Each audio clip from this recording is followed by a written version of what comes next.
आज का ट्रेंड बन चुका है युवाओं में कि बस पढ़ते जाओ पढ़ते जाओ पढ़ते जाओ बिना किसी लक्ष्य की पढ़ाई का जो ट्रेंड चल रहा है, ये किस तरफ ले जा रहा है युवाओं को? देखिए, आपने बहुत अच्छा ये प्रश्न किया है।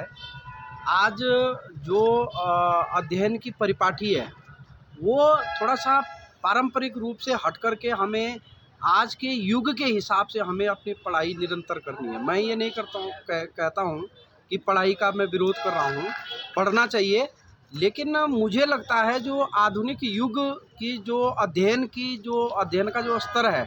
जो इसकी परिपाटी है, उसके लिए आज के छात्रों को मैं अवश्य ये संदेश देना चाहता हूँ कि अपनी आर्थिक स्थिति के अनुसार, जैसी जिसकी आर्थिक स्थिति है, उसके अनुसार बच्चे को अपना लक्ष्य तय करके उसको 18 से और 25 साल की जो उम्र होती है, ये अपने आप को स्थापित करने की उम्र होती है और ये उस भविष्य को निर्धारित करने की उम्र होती है जो कि अपने आने वाले 60-70 सालों तक का भविष्य तय करती है। लेकिन आज क्या है कि कुछ लोग जो है देखा-देखी में, हो सकता है कि माना किसी व्यक्ति की आर्थिक स्थिति बहुत अच्छी है, उसके अभिभावक बहुत सक्षम हैं, मजबूत हैं और उसको बहुत अच्छे पैकेज से वो उससे डिग्री, डिप्लोमा करवा सकते हैं आगे, तो उसके लिए कोई बहुत बड़ी बात नहीं है, वो ठीक है, वो करे। माना कोई जो है इंटर के बाद जो है ग्रेजुएशन करता है, यूजी करता है, फिर पीजी करता है, उसके बाद कोई जो है पीएचडी करता है, कोई नेट क्वालीफाई करता है, कोई नीट की तैयारी करता है, उसके लिए बहुत अच्छा है। लेकिन आज जो है, जो आर्थिक स्थिति से जो मध्यम वर्ग, क्या मैं तो निम्न मध्यम कहूँगा, मध्यम वर्ग भी अब परिभाषा जो है परिवर्तित हो गई है। आज के हिसाब के हम महंगाई के दौर को अगर देखें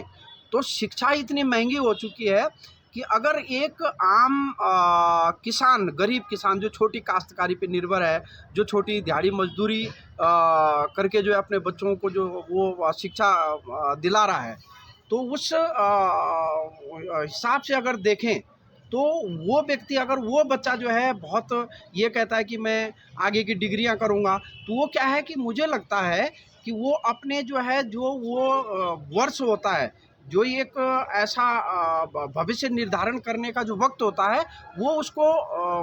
जो है गंवाने का काम करता है। इसलिए मैं तो ये कहता हूँ बच्चों को कि अपने आर्थिक स्थिति के आधार पे, क्योंकि बच्चों को सबसे पहले अपने अभिभावक की आर्थिक स्थिति को जानना चाहिए। उनको ये पता होना चाहिए कि मेरे अभिभावक की क्या स्थिति है, मुझे वो कितने साल और आगे जो है वो पुशअप कर सकते हैं पढ़ाई के लिए, 2 साल, 3 साल, 5 साल, 6 साल, उस हिसाब से उसको अपनी कंटिन्यूटी आगे बनानी चाहिए अध्ययन में।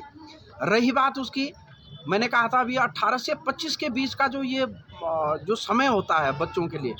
ये उसको जो है आगामी आने वाले भविष्य को निर्धारण करने का समय होता है। तो बच्चे को इंटर के बाद जो है ये तय कर लेना चाहिए, जैसे वो इंटर करता है उसमें अपना एक टारगेट फिक्स कर देना चाहिए कि मुझे कहीं ना कहीं मुझे अपने आप जो है सेल्फ डिपेंडेंट होने के लिए तैयारी करनी है। और जब ये एक बार सेल्फ डिपेंडेंट हो गया तो मैं ये कहने में भी कोई गुरेज नहीं है, हमारा अनुभव भी रहा है, कई ऐसे हमारे संपर्क में लोग हैं जिन्होंने कि बहुत छोटी सी नौकरी से जो है अपना जो है उन्होंने जो लक्ष्य उन्होंने बनाया है, उसके बाद जो लक्ष्य निर्धारित किया है वो वहाँ तक पहुँचे हैं। वो जो है यूपीएससी के एग्ज़ाम क्वालिफाई उन्होंने किए हैं, और आपका बहुत बड़े-बड़े जो आईपीएस, आईएएस, पीसीएस, जो भी जितने भी भारत में या प्रदेश स्तर के जितने भी बहुत बड़े पद होते हैं वहाँ तक वो पहुँचे हैं, निसंदेह पहुँचे हैं। लेकिन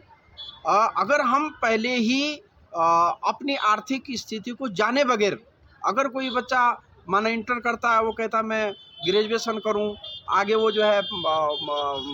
एमएससी एमए करेगा, वो जो है पोस्ट ग्रेजुएट डिग्री लेगा, उसके बाद जो है वो अन्य तैयारियां करेगा, तो वो उसका जो 5-6 साल का जो वर्ष है, वो मैं समझता हूं कि आज के युग के हिसाब से वो क्या है कि उसको उतना वो बैक ले जाएगा। तो इसलिए मेरा युवाओं से अध्ययन करने के संबंध में, जो अध्ययनरत हैं, जो तैयारियां कर रहे हैं,